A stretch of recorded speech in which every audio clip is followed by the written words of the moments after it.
வணக்கம். நாங்கள் புதிய ஜனநாயக மார்க்சிய கட்சியினுடைய பொதுச் செயலாளர் சி.க. செந்திவேல் கருத்துக்கள் சொல்கிறோம். அண்மையிலே நடைபெற்ற 9வது ஜனாதிபதி தேர்தலுக்கு பிற்பாடு நாங்கள் முதல்லே ஊடகவியலாளர்களை சந்திக்கின்றோம். அதே முக்கியமானது என்னவென்றால், எங்களிடம்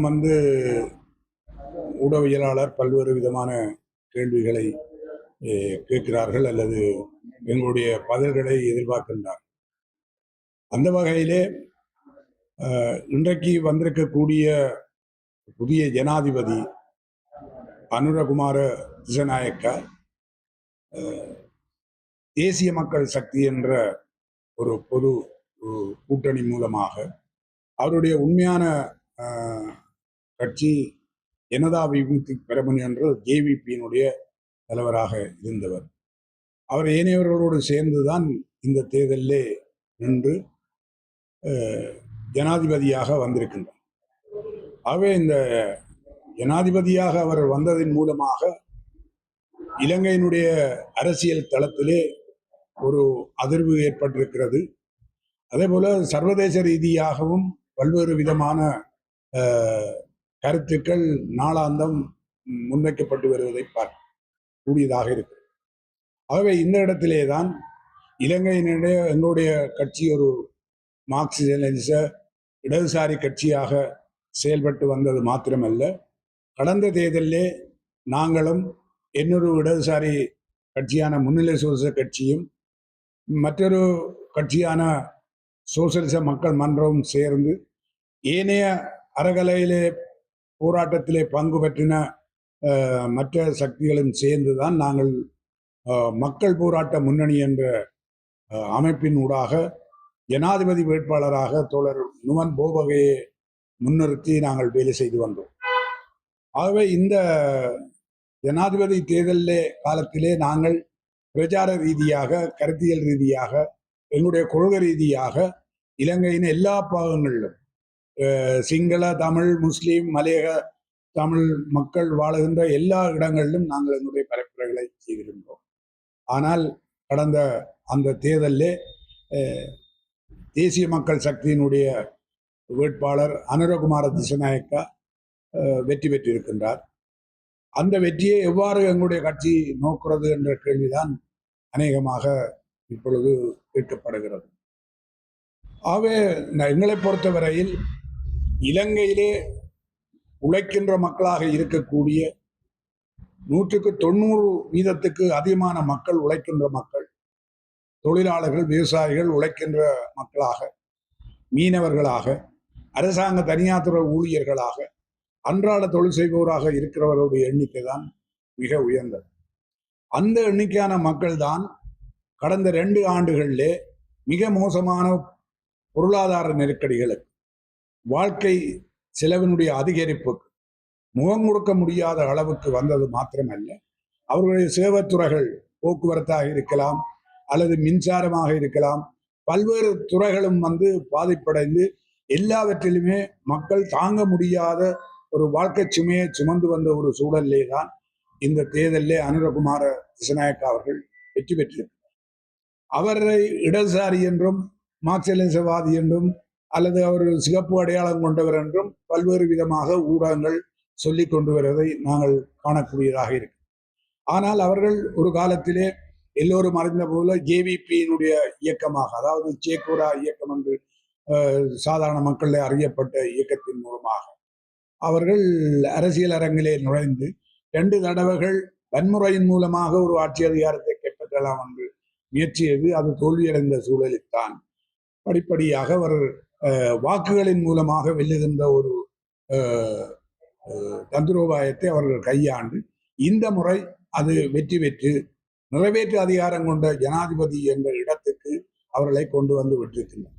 இது அவர்களை பொறுத்தவரையிலே கடும் முயற்சியும் அவர்களை பொறுத்தவரையில் வெற்றிகரமானதுதான். ஆனால் நாங்கள் அதை ஒருபுறமாக இலங்கையிலே ஆளும் வர்க்கங்கள் என்று சொல்லக்கூடிய பாரம்பரியமான கட்சிகள், ஐக்கிய தேசிய கட்சி, ஸ்ரீலங்கா சுதந்திர கட்சி அதன் வழிவந்த மஹிந்த ராஜபக்ச அவனுடைய மொட்டு கட்சி என்று சொல்லக்கூடிய கட்சிகள், இவர்கள் தான் இலங்கை அரசியல்லே கிட்டத்தட்ட கடந்த 76 ஆண்டுகளாக, அதாவது சுதந்திரத்துக்கு முன்பு 1947 ஆண்டிலிருந்து இவர்கள் தான் மாறி மாறி பாராளுமன்ற அதிகாரத்துக்கு வந்தது மாத்திரமல்ல, அதன் பின் வந்த நிறைவேற்று அதிகார ஜனாதிபதி முறைக்கும் அவர்கள் தான் வந்திருக்கின்றார்கள் மாறி மாறி. ஆகவே இது ஒரு பாரம்பரியமான, எங்களுடைய கண்ணோட்டத்தில் அவர்கள் ஒரு ஆளும் வர்க்கத்தை சேர்ந்த மிக சொத்துடைய இலங்கையின் மிகப்பெரிய நிலச்சொத்தும் பணச்சொத்தும் ஏனைய சொத்துகளும் கொண்ட பணக்கார வர்க்கத்தை சேர்ந்தவர். அவர்கள் தான் ஆட்சியிலே இருந்து வந்திருக்கின்றார். ஆனால் அந்த வரலாற்றிலே இந்த நடந்து முடிந்த தேர்தலிலே தேசிய மக்கள் சக்தி வந்திருப்பது என்பதும், அதன் தலைவருடைய அனுரகுமார திசநாயக்க நிறைவேற்று அதிகார ஜனாதிபதியாக வந்திருப்பதும் உண்மையிலே ஒரு மாற்றத்துக்குரிய விடயம் என்றதை நாங்கள் எல்லோருமே ஏற்றுக்கொள்ளத்தான் வேண்டும். ஆனால் அந்த மாற்றம் நாங்கள் கேட்கக்கூடிய என்றால், அவர்கள் வச்ச தேர்தல் அறிக்கைகளின் மூலமாக, தேர்தல் வாக்குறுதிகளின் மூலமாக எந்த அளவுக்கு அதை நிறைவேற்ற போகிறார்கள். அநேகமாக தேர்தல் காலங்களில் எல்லா கட்சிகளையுமே வாக்குறுதி கொடுக்கிறது வழக்கம். ஆனால் அதிகாரத்துக்கு வந்தவுடன் அந்த வாக்குறுதிகளை மறந்து போற வரலாறு தான் இலங்கையினுடைய பாராளுமன்ற அல்லது நிறைவேற்று அதிகார ஜனாதிபதி முறையிலே இருந்து வந்திருக்கு. ஆகவே இவர்களுக்கு முன்னாலும் ஒரு கேள்வி எழுகிறது, இவர்கள் கொடுத்த ஆக குறைந்த மக்களுக்கு கொடுத்த வாக்குறுதிகளாக நிறைவேற்றுவார்களா என்றது ஒரு முக்கியமான கேள்வியாக இருக்கிறது. ஆகவே நாங்கள் எடுத்தா போல் இது அப்படி இருக்கும், இப்படித்தான் பெறும் என்று நாங்கள் சொல்ல முடியாது. நடைமுறையின் மூலமாக இவர்கள் எடுக்கக்கூடிய முடிவுகளின் ஊடாக அந்த முடிவுகள் எந்த அளவுக்கு மக்களை பாதிக்குமோ பாதிக்காது என்பதை பொறுத்துத்தான் எதிர்காலத்தில் நாங்கள் அதை கணிக்க முடியுமே தவிர, இப்பொழுது நாங்கள் ஒரு சாத்திரம் சொல்வது போல இது அப்படித்தான் பெறும் அப்படித்தான் பெறும் என்று எங்களால் சொல்ல முடியாது. ஏனென்றால் அதிகாரத்துக்கு அவர்கள் புதிதாக வந்திருக்கின்றபடியால் அவர்கள் என்னத்தை நடைமுறைப்படுத்த சின்ன சின்ன விஷயங்களை செய்து கொண்டு போகிறது பிரச்சனை இருக்காது. ஆனால் பாரிய பொருளாதார மாற்றம் என்பது, ஏனென்றால் ஏற்கனவே IMF என்ற அமெரிக்க கந்துவட்டிக்கார நிறுவனத்துக்கு இலங்கை அடகு வைக்கப்பட்டிருக்கிறது. ரணில் விக்ரமசிங்க காலிமுகத்திடல் அறகலைய போராட்டத்தை மலங்கடித்து அதை திசை திருப்பி அந்நிய சக்திகளுடைய ஆதரவோடு அவர் பதவிக்கு வந்து 2 வருடங்களிலே சாதித்தது என்னவென்றால், அறகலைய போராட்டம் பெற்ற கோரிக்கைகளை நிராகரித்து அவர் சாதித்தது என்னவென்றால், IMF என்று சொல்லக்கூடிய சர்வதேச நாணய நிதியத்தினுடைய ஆலோசனைகளுக்கும் கோரிக்கைகளுக்கும் அவருடைய நிபந்தனைகளுக்கும் உட்பட்டு நாட்டில் மோசமான பொருளாதார நெருக்கடியை மேலும் கொண்டு வர செய்ததுதான். அதில் வேடிக்கை என்னவென்றால், தேர்தல் காலங்களில் ரணில் விக்ரமசிங்க சொன்னார், நான் பொருளாதாரத்தை நிமித்தி விட்டேன், மீட்டெடுத்து விட்டேன், மக்களுக்கு வாழ்வளித்த, எல்லாம் பொய்யான வாக்குறுதி. சர்வதேச நாணய நிதியம் என்ற அந்த மோசமான கந்து வட்டிக்கார நிறுவனமிருந்து 2.9 பில்லியன் அமெரிக்க டாலர்களைத்தான் இவர் கடனாக பெற முடித்தது. ஆனால் அவர் பொறுப்பேற்ற போது இருந்த கடன் தொகைக்கும் இப்ப இருக்கிற கடன் தொகைக்கும் இடையில உள்ள வேறுபாட்டை நாங்கள் பார்க்கிறோம்.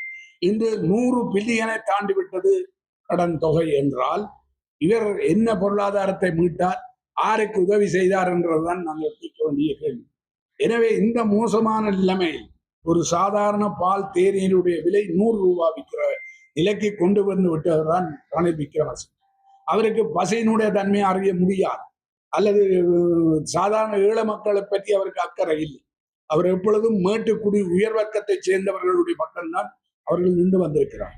ஆகவே இந்த நிலைமையில ஒரு மாற்று அரசியல், அதாவது சாதாரண ஒரு விவசாய குடும்பத்திலிருந்து வந்த ஏழ்மையை அனுபவித்த அல்லது சாதாரண மக்களுடைய பசி பட்டினியா அறிந்து கொள்ளக்கூடிய ஒருவர் தான் ஜனாதிபதியாக வந்திருக்கிறார் என்றது மாற்று கருத்து இல்லை. அதை நாங்கள் காணக்கூடியதாக இருக்கு. ஆனால் அந்த அதிகார கதிரைக்கு போன பிற்பாடு உள்நாட்டு ஆளும் வர்க்க சக்திகள் இதுவரை காலமும் பல்வேறு விதமான சுகங்களையும் பல்வேறு விதமான லாபங்களையும் அனுபவித்து வந்த அந்த ஆளும் வர்க்க தரப்பு, நாங்கள் ஒரு காலகட்டத்திலே சொன்னோம், 225 பேரை கொண்ட இன்றைய பாராளுமன்றம் ஒரு கள்ளர் குகை என்று நாங்கள் அன்றைக்கு சொன்னோம். இது அறகலைய போராட்ட காலத்திலே நாங்கள் கூறிய மக்களுக்கு சூரிய விஜயம். மக்கள் அதை ஏற்றுக்கொண்டார். எனவே அறகலைய போராட்டத்தினுடைய அதிர்வலைகள் தான், உணர்வலைகள் தான் இன்றைக்கு ஒரு மாற்றம் வேண்டும் என்ற ஒரு அடிப்படையிலே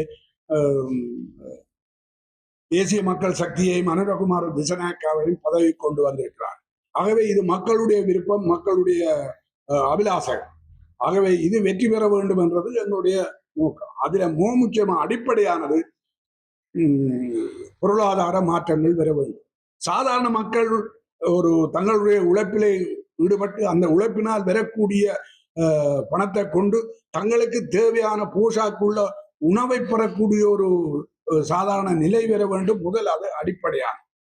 மற்றது கல்வி, சுகாதாரம், ஏனைய விடயங்கள் இருக்கு மக்களுக்கு, அவற்றுக்கு ஒரு நிவாரணம் அளிக்கப்பட வேண்டும் என்றது என்னுடைய முக்கியம். எனவே பொருளாதார மாற்றம் வாரது மாத்திரம் அல்ல, அதுக்கு அடுத்த முக்கியமான பிரச்சனையாக இருக்கக்கூடிய தேசிய இன பிரச்சனை என்றது மிக முக்கியமான ஒரு பிரச்சனையாக இருந்தது என்பதை நாங்கள் தேர்தல் காலங்களிலே சிங்கள மக்களுக்கும் முஸ்லிம் மக்களுக்கும் தமிழ் மக்களுக்கும் திரும்ப திரும்ப விளங்கப்படுத்தி வந்திருக்கிறோம். எனவே தேசிய இன பிரச்சனை தீர்க்கப்பட வேண்டும். நாளைக்கு கூட இந்த இந்த அனுரகுமார திசநாயக்காவுடைய அரசாங்கத்துக்கு எதிராக கிளர்ச்சி செய்ய வேண்டுமா இருந்தால் இந்த இனப்பிரச்சனையை வச்சுக்கொண்டுதான் அவர்கள் உள்நாட்டில் உள்ளவர்களும் சரி, வெளிநாட்டில் உள்ளவர்களும் சரி, அதை ஒரு ஆயுதமாக பயன்படுத்துவார்கள் என்ற அந்த முன்னெச்சரிக்கையை நாங்கள் இந்த ஜனாதிபதிக்கும் அவருடைய மக்கள் தேசிய மக்கள் சக்திக்கும் நாங்கள் சொல்ல விரும்புவோம். எனவே நீங்கள் தேசிய இன பிரச்சனையை தீர்க்க தவறினால் அதை சரியான முறையிலே தமிழ் மக்களுடைய உண்மையான சாதாரண கீழ்மட்ட மக்களோடு நீங்கள் சேர்ந்து அதை நியாயமாக தீர்க்க விரும்புவீர்களாக இருந்தால், அல்லது தீர்ப்பதற்கு ஒரு கொள்கையை முன்வைப்பீர்களாக இருந்தால் அது உங்களுடைய வெற்றியை உறுதிப்படுத்துவதற்கு, உங்களுடைய ஜனாதிபதி பதவியை நிரந்தரப்படுத்துவதற்கு ஒரு வாய்ப்பாக இருக்கு. ஆகவேதான் நாங்கள் சொல்லுகிறோம், இப்பொழுது வந்திருக்கக்கூடிய அரசாங்கம் ஒரு முற்போக்கான அரசாங்கம் என்றதை நாங்கள் ஏற்றுக்கொள்கிறோம். ஆனால் அவர்கள் எடுக்கக்கூடிய அடுத்த கட்ட நடவடிக்கைகளின் மூலமாகத்தான் அது இடதுசாரி பக்கம் போகிறதா, முற்போக்கான பக்கம் போகிறதா, அல்லது வலதுசாரிகளை எதிர்த்து நிற்க போகிறதா, அந்நிய சக்திகளை எப்படி கையாள போகிறது, இந்திய மேலாதிக்க சக்திகளையும் அமெரிக்க ஏகாதிபத்திய சக்திகளையும் இந்த நாட்டு வளங்களை சூறையாடி கொண்டு செல்லுகின்ற இந்த சக்திகளை எப்படி கையாள போகிறார்கள் என்பதை நாங்கள் பொறுத்திருந்துதான் பார்க்க வேண்டும் என்ற அந்த செய்தியைத்தான் எங்களுடைய கட்சி இந்த வேளையிலே தெரிவிக்கின்றது. நன்றி, வணக்கம்.